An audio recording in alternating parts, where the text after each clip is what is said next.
Hi there! If you've received the message, we've added a temporary label to your account on Twitter. Don't panic. In this video, I'll show you how to clean up your account and fix it step by step. Let's get straight to the solution. The first thing you should do is clean up your follower list. Fake and bot followers are often the reason your account gets flagged.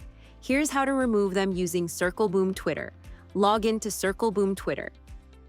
Go to the Followers tab in the left menu. Choose Fake Bot Followers to focus only on risky accounts. Click Remove Followers and confirm.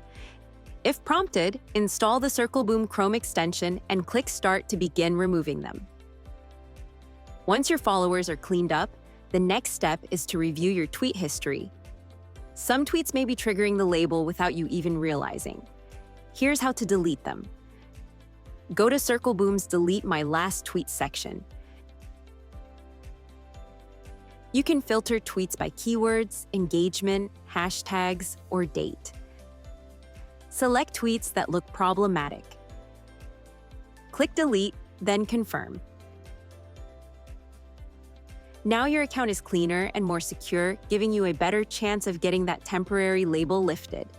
If you found this video helpful, give it a thumbs up and subscribe for more social media tips, tricks, and strategies. Happy Circlebooming!